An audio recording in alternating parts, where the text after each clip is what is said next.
मान्यवर साहब की जयंती की बहुत बहुत शुभकामनाएं, बहुत बहुत बधाई। आज इस प्रोग्राम में हमारे संरक्षक के तौर पर पधारे मान्यवर साहब के भाई, उनका सम्मान करते हुए और आजाद समाज पार्टी के स्थापना दिवस की भी आपको बहुत बहुत बधाई, बहुत बहुत शुभकामनाएं। अपनी बात शुरू कर, 2 लाइन कहकर अपनी बात शुरू करूंगा कि फानूस बनकर जिसकी रक्षा हवा करे, वो समा क्या बुझेगी जिसे रोशन खुदा करे। एक बात और कि किस्मत पलट जाए तो अलग बात है, लेकिन गुलेलों से बाज नहीं मरा करते, गुलेलों से बाज नहीं मरा करते।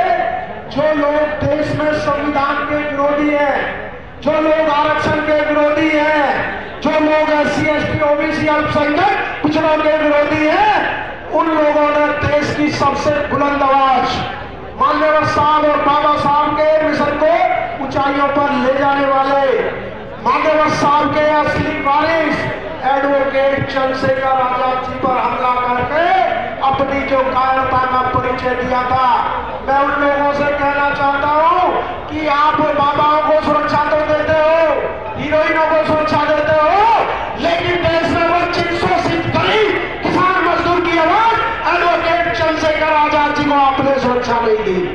आज तक आपने सुरक्षा नहीं दी।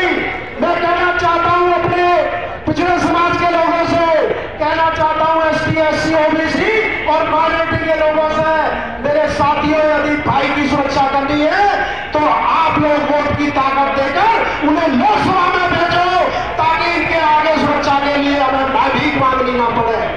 असली सुरक्षा आप कर सकते हो, वोट में बहुत बड़ी ताकत होती है मेरे साथियों। मैं कहना चाहता हूं दलित समाज के लोगों से, ऐसा नायक, ऐसा भाई, ऐसा नेता जो इकलौती विपक्ष की आवाज है, आज देश में कोई दूसरा नहीं है। मुझे बताओ, हाथ उठाने की चंद्रशेखर भाई के अलावा कोई दूसरा नेता है कि नहीं देश में?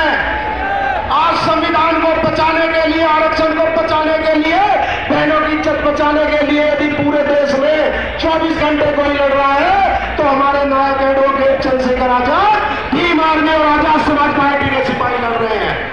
मैं कहना चाहता हूं, 100 से ज्यादा मुकदमे 16 महीने की राशि का, क्या भूल गए रविदास मंदिर का आंदोलन, जिसमें 2 महीने भाई को तिहाड़ में रहना पड़ा था, और उस आंदोलन के बाद सुप्रीम कोर्ट को भी झुकना पड़ा था और गुरु घर वही बना था। ये आपकी ताकत है, ये हमारे नेता की ताकत है।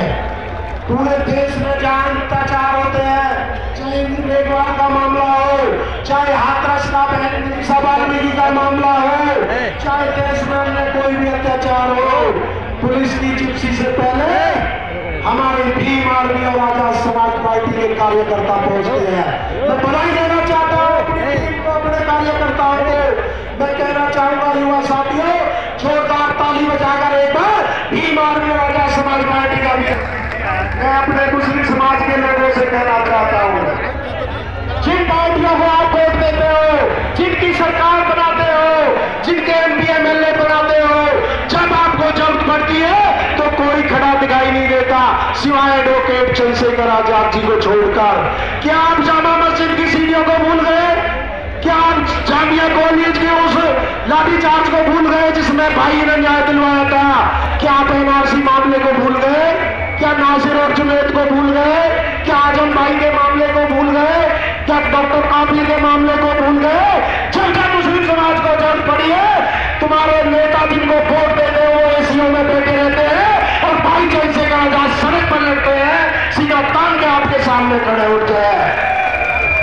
मैं अपने गुर्जर समाज के साथियों से भी कहना चाहता हूँ, नगीना लोकसभा में गुर्जर समाज के 40 गांव में मैं ये कहना चाहता हूँ, जब आया है उसका नाम है भीम आर्मी एडवोकेट चंद्रशेखर आजाद।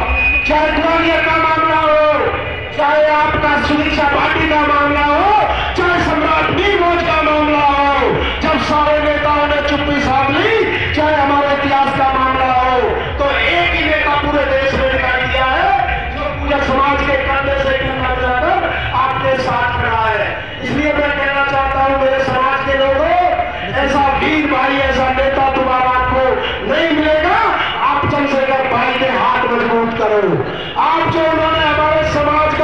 किया है, वोट की उनको सहयोग देकर उनको लोकसभा में भेजने का काम करोगे। अंत में क्योंकि वक्ता बहुत सारे हैं और मंच पर सभी लोगों को अपनी बात रखनी है, भीम आर्मी और आजाद समाज पार्टी के 2 लाइन कहके अपनी बात समाप्त करूंगा कि थोड़ी देर की खामोशी है, फिर कानों में शोर आएगा और आजाद समाज पार्टी और भीम आर्मी और